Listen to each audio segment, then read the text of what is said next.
Good morning, all of 5 a.m. Apparently, the competition is over. Well, happy hump day.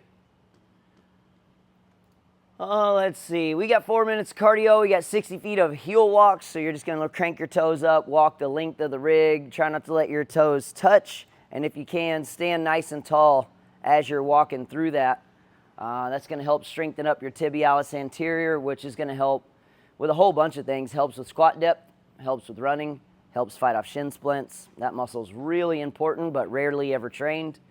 And then we got pec stretch, so hand or elbow up against the wall or rig pole, rotate away. You may be a little bit sore from Monday in the chest. Then we have Samson lunge, so down on one knee. You're going to rotate your belt buckle up, lunge forward, reach up and across, hold that 20 seconds each side, and then 10 L-sit leg lifts. So sit in an L position, lift the leg up, go back and forth until you've done 10 on each leg. Then we are going to deadlift this morning. We are on to 2 reps. It's normal standard deadlift, head and chest are up. We're going with that standard stance, meaning that your feet are about hip to shoulder width apart. Your hands are just outside your legs, and your hands need to be wide enough that your arms and legs are not interfering with each other at the bottom. This guy on the bottom, you'll see how close he keeps that bar to his shins on the way up. That's how you do it. I mean, this guy's technique is really, really good. You'll notice that the bottom of his deadlift is more like a squat. The top looks like an RDL, and then he goes into a squat. So that's how you access your hamstrings and glutes. And then when you get down to the bottom where your hamstrings won't go any farther, you squat the bottom of that. So it goes like an RDL to here, and then that's as far as you can go. So you squat the rest, grab your bar, making sure your hands and arms are outside your legs makes it where you can keep that bar really close. If you grip out in front, that rotates you forward, which then puts that forward lean, which means now you're going to use lower back to help lift that weight. So anyway, we're going to do 2 reps every 60 seconds. We got 10 rounds. Work your way up to whatever weight you would like to. That's up to you. And you can over-under grip. He's got double overhands right now. You can go over-under if you get to a point where you're holding onto the bar is starting to slip. What's that? Yeah, I don't think 135 is going to be a test for him.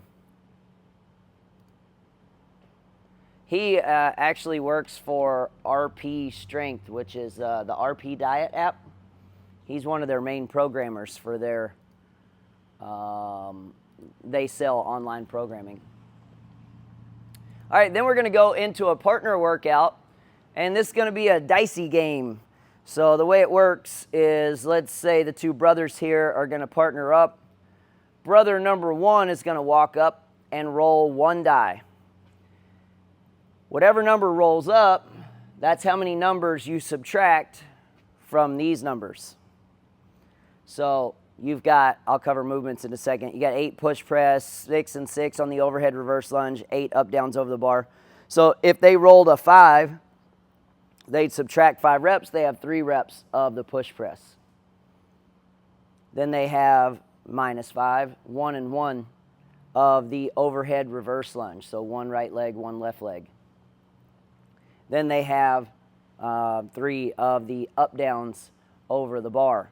The next round they roll a 1. They got 7 of those, 5 and 5. They've got 7 of those. Does that make sense? So you guys are going to keep track of it on a whiteboard, just like we would with bowling. You'll just write down how many reps you actually have to do that round, or write down what your die number would probably be a better answer. So write down, if on the first one you rolled a 5, you write down 5. On the next one you roll a 1, you write down 1. And then at the end, we'll tabulate scores. But anyway, so for the RX, it's 95-65 for that barbell. And you got push press, you're going to bring the bar to here. And that's 1 dip and then press. Small dip, press it out using shoulders and upper body. For those of you that didn't do handstand push-ups on Friday, this is that same thing, but with a barbell instead of a dumbbell. So you got 8 reps there. Assuming you roll at least a 1, you have at least 7 reps on every round. Then you're going to go into 6 and 6 on the overhead reverse lunge. So your bar is overhead, and you're going to step backwards and lunge to the ground, stand up, and then go to the other leg until you finished however many reps that you have. Then you have your up-downs over your bar. So you're going to do an up-down, chest and thighs come to the ground. Nope, that's a burpee. This is an up-down, top of the push-up, and then you come up.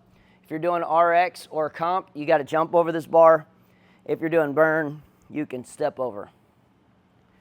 So the numbers you see are each person. That's each person. So let's say we roll a 6. That means Josh has 2 push press, and then Travis has 2 push press. And if we do it this way, that also allows you to work at different weights and still be able to record your score in whatever division you do. So if Travis goes comp and Josh goes burn, they could both have their own barbells and both record their scores. Even though they're not necessarily doing the same thing, they're still going to get their own workout in. Does that make sense? Yeah.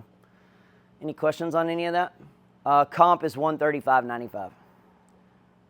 All right, let's warm up.